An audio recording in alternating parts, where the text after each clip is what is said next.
Hello, my name is Pearl Dascom, and I am a 17-year-old hunger fighter from Ubly, Michigan. I was first motivated when I volunteered at a local food pantry at the age of 12. There I saw that members of my community were receiving a can of peanut butter, a can of beans, and a can of tuna as their only protein source for 3 days. After seeing this, I got together with some of my friends and we started brainstorming what we could do to have a positive impact in our community. We came up with the idea of raising broiler chickens since we were all farm kids and we had the resources to do this, and that is how Meeting the Need for Our Village was formed. Every day when I'm working with the project, I keep with me the words of Dr. Norman Borlaug, the father of the Green Revolution, who inspired me to start fighting hunger. He said, "Food is a moral right of all who are born into this world."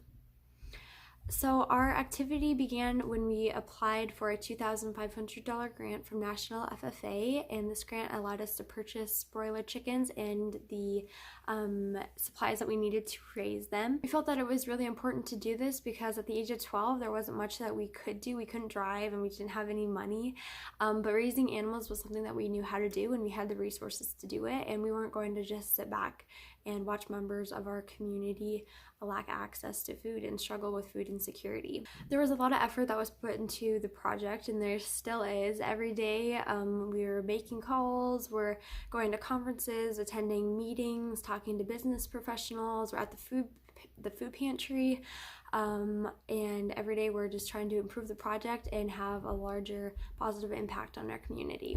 So exactly what we did, we applied for a $2,500 grant and we raised 75 meat chickens and we donated them to our food pantry. Now we have grown to also donate milk, cheese, eggs, and vegetables during the summer. And this is all done through the food pantry, so we try to purchase or provide youth-raised products to the food pantry as much as possible. That way we're also encouraging the youth of our community. I did recruit a lot of my friends and members of the community to be involved in the project. A lot of the members came from 4-H clubs, FFA chapters, or my school, and they were very passionate about fighting food insecurity in their own backyard. This had a huge positive impact on the project, and it continues to have a positive impact on the project.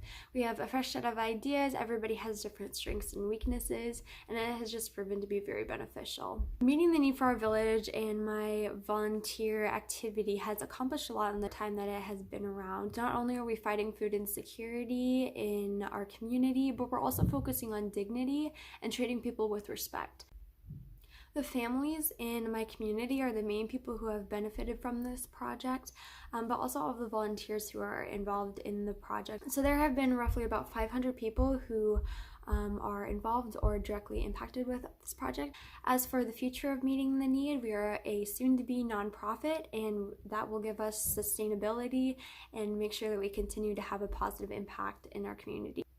I have gained many experiences through my involvement in Meeting the Need for Our Village. Not only have I learned how to run a meeting, but I have also learned what it means to be a community. One specific incident, there was a lady who had been given yarn, and 1 week later she came back to the food pantry with a bunch of blankets that she had knitted from that yarn, and she was donating them back to the food pantry. I would tell other young people to not be afraid of what the world says you can't do.